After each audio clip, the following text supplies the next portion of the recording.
Bonjour à tous, aujourd'hui dans ce podcast nous allons parler digitalisation et plus précisément de la digitalisation du secteur médical.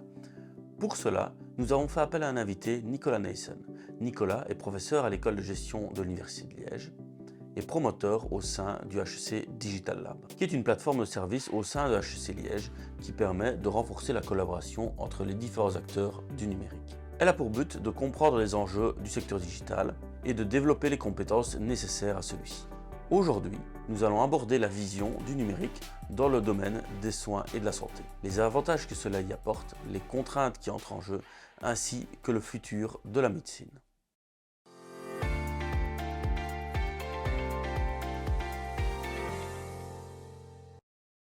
Donc, on peut voir de manière générale que dans la santé, il y a beaucoup qui bouge, il y a beaucoup qui se digitalise. Alors, on parle soit de digitalisation du processus médical, donc ça va être les hôpitaux, le médecin, le dossier des patients, etc., etc.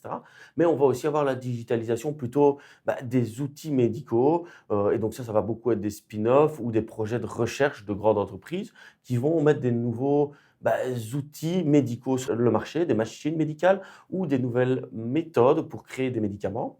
Donc, le monde de la santé, de manière générale, se digitalise énormément et je pense dans la bonne direction et on va aller beaucoup plus loin dans les soins de santé avec peut-être des opérations beaucoup plus précises que ce qu'on peut faire aujourd'hui avec des machines beaucoup plus précises et un médecin qui est aidé, qui est plus qu'un médecin, un médecin qui vaut peut-être 10 médecins grâce au digital.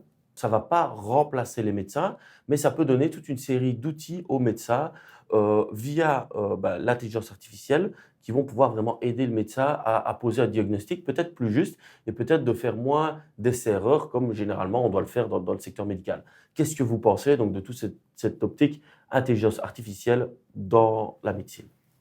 Alors, c'est certain qu'il y a plus en plus de développement dans le domaine. Donc, l'intelligence artificielle, c'est très bien de le voir comme une aide aux praticiens et à l'expert. Donc, ce n'est pas l'intelligence artificielle ou sur base de l'intelligence artificielle qu'on doit poser effectivement une conclusion, un diagnostic. Donc, on n'y est pas et je pense que c'est très bien de maintenir effectivement la position, comme vous l'avez dit, de l'expert. Je vais dire en charge de pouvoir effectivement prendre toute la responsabilité, mais on lui donne un outil supplémentaire qui est effectivement les résultats d'un algorithme qui a pu effectivement détecter quelque chose que l'œil humain, par exemple, ne peut pas détecter. Donc ça, je crois que c'est très intéressant. Mais ce n'est qu'une fraction, je dirais, de ce que la digitalisation permet dans le domaine des soins de santé, hein. On a effectivement, il faut le voir, je dirais, comme un triptyque. Il y a ce qu'on vient de dire, donc la digitalisation au service du praticien pour améliorer le diagnostic. Donc là, on est vraiment sur le digital au service de la médecine et de la pratique. Ensuite, il y a le digital au service de la gestion hospitalière ou de la gestion des soins de santé en règle générale. Donc, on va être sur de nouveau les process. On va essayer d'optimiser le partage de connaissances. On va pouvoir effectivement avoir accès à des données où effectivement, où que l'on soit dans le monde, on peut facilement récupérer certaines informations. On peut avoir accès à des bases de données sécurisées, etc. Et puis, il y a le troisième volet, selon moi, c'est toute la relation avec le patient. Un peu comme une entreprise a, on parlait tout à l'heure d'entreprise qui a une relation clientèle, eh bien là aussi, le patient a une relation avec son médecin traitant, mais aussi avec une structure hospitalière, avec sa mutuelle. Et donc là, je pense qu'aujourd'hui, quand on parle du dossier général médical d'un patient, eh bien, il y a toute une série de choses qui peuvent être développées en la matière grâce au numérique.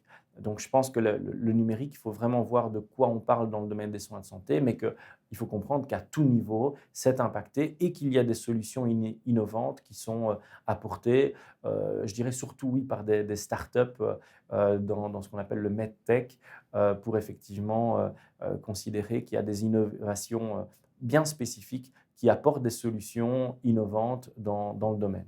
Oui, effectivement, je suis tout à fait d'accord. J'étais là le mois passé, au CHU, de Liège et effectivement, quand on vient sur place aujourd'hui, on a besoin de sa carte d'identité, on la passe dans un lecteur et puis après tout le reste, on ne se soucie de rien. Ça va tout seul, le dossier suit de médecin en médecin, on doit faire une radio, la radio va au bon médecin en tant que patient, on reçoit les résultats par email, on peut les consulter soi-même. C'est quand même une grosse évolution par rapport à ce qui se faisait avant, où on devait arriver avec des vignettes, même par rapport au remboursement de la mutuelle, où aujourd'hui, tout est entièrement automatisé. On reçoit une facture, on doit payer que la partie qu'on doit. La mutuelle, est directement prise en charge. C'est quand même une grosse évolution et je pense qu'on peut encore aller plus loin, mais on voit déjà dans les 10 dernières années que, on est allé très loin dans la digitalisation au niveau médical, en tout cas. Tout à fait, donc ça pose véritablement la question de l'efficacité du point de vue du patient, qui effectivement, on lui simplifie la vie grâce à toute une série d'éléments qui sont pris en charge, où il n'a plus besoin d'effectivement avoir la responsabilité de préparer tous ces documents ou de effectivement faire le suivi, parce que tout ça est automatisé, donc ça c'est très bien. Ça facilite évidemment la vie aussi des administrations et du back-office dans les hôpitaux ou dans les mutuelles. Donc, il y a toute une série, on en parlait aussi, de tâches qui ont été automatisées. Ça permet de faire des économies en matière de gestion administrative. Voilà. Après, il y a aussi un peu le revers de la médaille. C'est-à-dire que toutes ces informations dont on parle, qui sont disponibles à n'importe quel moment et sous certaines conditions, il faut voir un peu les droits d'accès derrière, il y a une vulnérabilité aussi. Donc, deux grands enjeux aujourd'hui dans le domaine de la santé et des data, c'est d'une part la cybercriminalité. Les hôpitaux sont quand même parmi les structures qui sont assez régulièrement visées par des attaques parce qu'on sait très bien que derrière, si je prends un exemple avec typiquement une attaque de type ransomware, c'est-à-dire que on bloque tous les systèmes jusqu'à ce qu'on paye en fait une rançon, eh bien, dans les hôpitaux, c'est très critique parce qu'effectivement, on parle de la vie de patients. Donc, on a un moyen de pression assez important. Donc, les structures hospitalières doivent effectivement faire face à une menace cyber beaucoup plus élevée aujourd'hui qu'il n'y a 5 ou 10 ans. Donc ça, c'est véritablement sur la sécurité des données, mais pas que des données, aussi de tous les systèmes qui sont connectés. Le deuxième problème, c'est plutôt au niveau de la vie privée et toute la thématique GDPR, c'est-à-dire que toutes ces données qui se trouvent sur la carte d'identité, hein, on en parlait, eh bien, c'est une fois qu'on les passe dans un lecteur, eh bien, de savoir qui voit quoi et qui peut effectivement avoir accès à l'information ou pas. Donc, ce dossier médical généralisé, le dossier médical global, eh bien, il faut effectivement mettre aussi certains garde-fous parce que certains patients n'ont peut-être pas envie non plus que toute une série de données soit accessible à n'importe qui parmi le corps médical, ou si je vais voir tel spécialiste pour un problème bien précis, ai-je nécessairement envie qu'il ait une vue sur l'ensemble des antécédents ou par ailleurs que ce soit la mutuelle. Bref, je crois qu'il y a un niveau de transparence qui doit être beaucoup plus accru et le patient devrait être mieux informé, me semble-t-il, sur quel type d'informations se trouve exactement dans ce dossier et qui a accès à quoi. Typiquement, est-ce que mon pharmacien, est-ce que l'information est limitée? C'est le cas, le pharmacien ne voit pas effectivement toutes les raisons pour lesquelles on prescrit un certain médicament, mais ce n'est qu'un exemple parmi d'autres. Donc je pense qu'en termes de transparence, c'est important que le patient ait la maîtrise aussi des données, pas pour commencer à les modifier bien évidemment, mais pour savoir effectivement jusqu'où va le partage des données. Oui, c'est vrai qu'en tant que client, on ne se rend pas spécialement compte, de qui peut voir quelles informations. On sait qu'on est allé à l'hôpital, on ne sait pas non plus où elles sont stockées, et c'est pas très clair et c'est quelque chose, à mon avis, où on peut faire une certaine progression, pour le patient, de savoir qui peut voir quoi et où lui-même peut aller voir ses propres informations. Parce que s'il est vrai que mes résultats, je les ai reçus, par email, mais sûrement qu'ils sont stockés quelque part, mais où, comment? C'est vrai que ça pourrait poser problème au niveau RGPD, comme pour beaucoup d'entreprises, sauf que là, c'est des données très sensibles, que je veux certainement pas que tout le monde puisse voir, quoi qu'il arrive.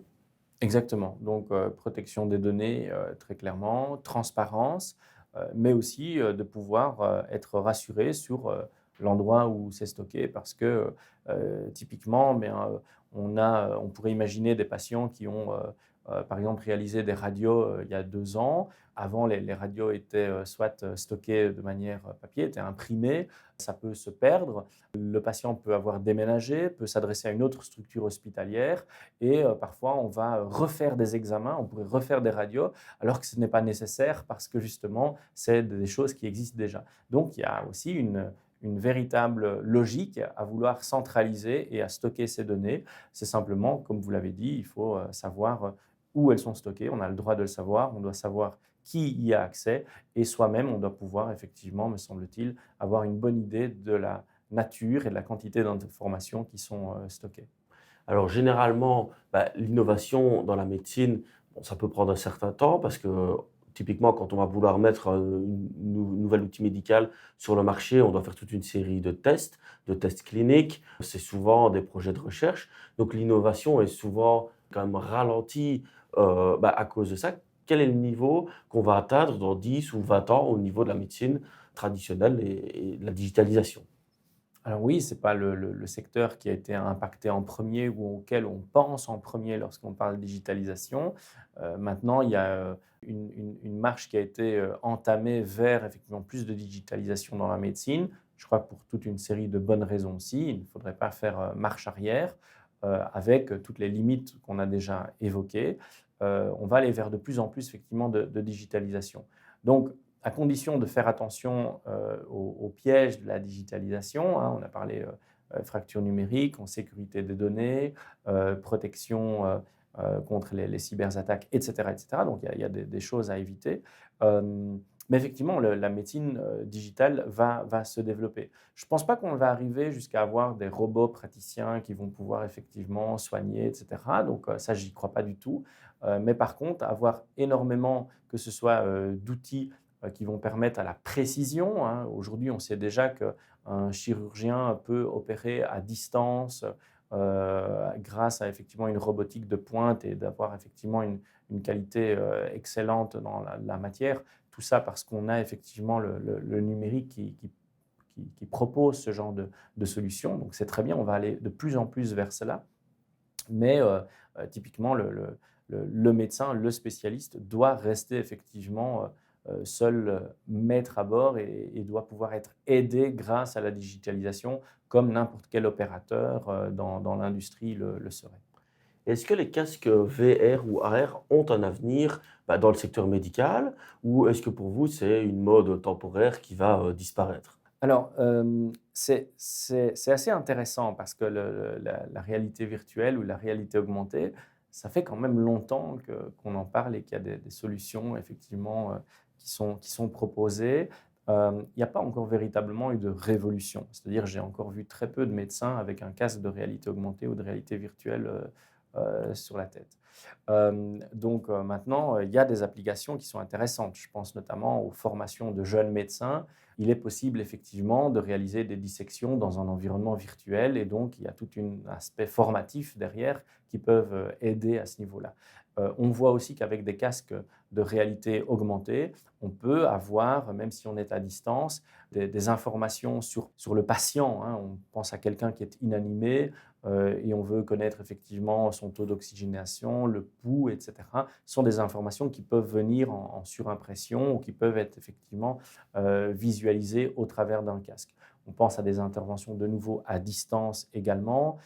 Une situation d'urgence, un accident qui s'est produit à un endroit, le médecin n'a pas la possibilité de se déplacer rapidement ou on n'a pas quelqu'un qui est disponible pour être physiquement sur place, on pourrait avoir effectivement une connexion à distance avec quelqu'un qui peut visualiser la scène. Et effectivement, bon, voilà, il y a des choses qui se développent. Bien malin, celui qui effectivement aura un personnel de boule de cristal, comme on dit, pour prédire l'avenir. Donc, est-ce que véritablement ça a un avenir oui, si effectivement on trouve les fameux use cases qui vont effectivement permettre de démontrer que grâce à la réalité virtuelle ou à la réalité augmentée, on a la possibilité d'apporter des solutions qui sont meilleures, qui vont dépasser ce que on peut faire dans un environnement physique. Dans certains cas, ça a déjà effectivement, il y a des bons résultats qui sont observés. Après, la généralisation, c'est encore une autre question. Oui, effectivement. Et puis la technologie est peut-être encore un peu jeune, même si ça fait longtemps qu'on en parle, on n'est peut-être pas encore arrivé à un moment où on peut vraiment dire, tiens, ça va être utile dans beaucoup de cas de figure, ne serait-ce que le VR avec leurs résolutions qui sont quand même pas terriblement bonnes dans les casques. Bon, bah, si on veut opérer avec un casque VR, aujourd'hui, ça risque d'être compliqué. Ou en tout cas, le praticien va pas bien voir ce qu'il fait. Alors, on parlait bah, là ici plutôt de vraiment ce qui est médical, mais il y a aussi tout ce qui est avant d'être malade. Donc, le patient est malade, il va chez le médecin, etc. Mais avant, aujourd'hui, bah, on va avoir tout ce qui est montre connectée et toute une série d'autres devices qu'on a peut-être tous les jours sur soi, qui vont récolter toute une série d'informations, comme par exemple le pouls cardiaque et plein d'autres choses. Est-ce que c'est quelque chose qui pourrait être utile demain dans la médecine ou qui pourrait en tout cas être un bon indicateur pour des personnes lambda, pour savoir si oui ou non, ils vont potentiellement avoir des problèmes de santé, s'ils doivent aller chez le médecin. Est-ce que ça pourrait être des donneurs d'alerte, ces outils-là, dans le futur? Qu'est-ce que vous en pensez? Alors moi, j'y crois pas trop pour la personne lambda, qui ne souffre pas d'une pathologie particulière. Je pense que ça amène plus de paranoïa ou d'avoir effectivement des personnes, de les rendre de plus en plus hypocondriaques, quoi, et de vouloir tout surveiller à tout moment. Donc ça, je pense que ce serait une mauvaise idée de commencer à être, à monitorer en permanence son état de santé. Par contre, c'est vrai qu'on peut penser à des personnes qui sont diabétiques, on peut penser à des problèmes avec des problèmes cardiaques, qui doivent monitorer effectivement pour des raisons évidentes. Donc là, je pense qu'il y a effectivement des alertes qui pourraient être données. C'est déjà le cas dans certaines, notamment par exemple pour les crises d'épilepsie, ce genre de choses. Donc de pouvoir effectivement détecter des signes annonciateurs pour avoir des bons réflexes et d'anticiper effectivement certaines crises, par exemple. Donc là, oui, là, je pense qu'il y a des objets connectés qui peuvent effectivement apporter des solutions. Donc, je dirais oui, mais dans certains cas et pas de manière généralisée, sinon effectivement, ça va devenir un peu compliqué, je pense, au niveau du niveau de stress des personnes.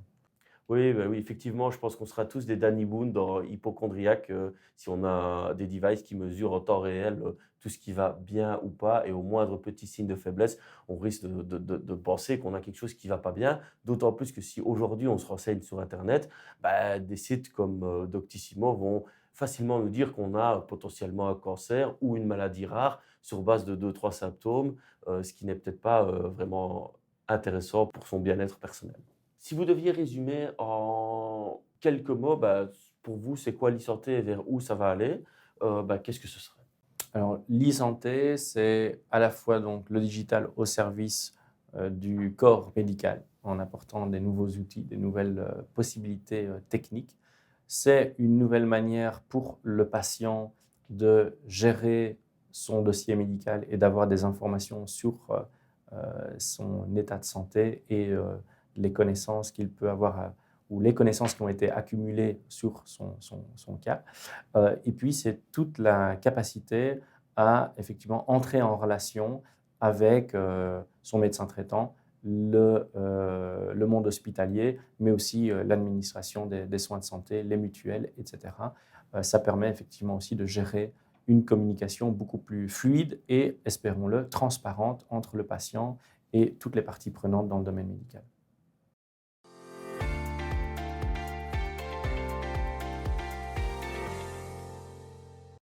Merci Nicolas Nason pour cet échange très intéressant. On peut retenir que la digitalisation dans le secteur médical est relativement importante puisque cela permet d'améliorer le travail des praticiens. Cependant, et étant donné que nous allons de plus en plus vers la digitalisation, il est primordial de prendre en compte les contraintes qui entrent en jeu, comme les cyberattaques ou la protection des données. Mais il est surtout important de prendre en compte le patient qui ne comprend pas toujours tout et qui a besoin d'être accompagné. Voilà, nous espérons que cela vous a plu. Si vous souhaitez écouter d'autres contenus liés à la digitalisation, n'hésitez pas à vous abonner et à bientôt.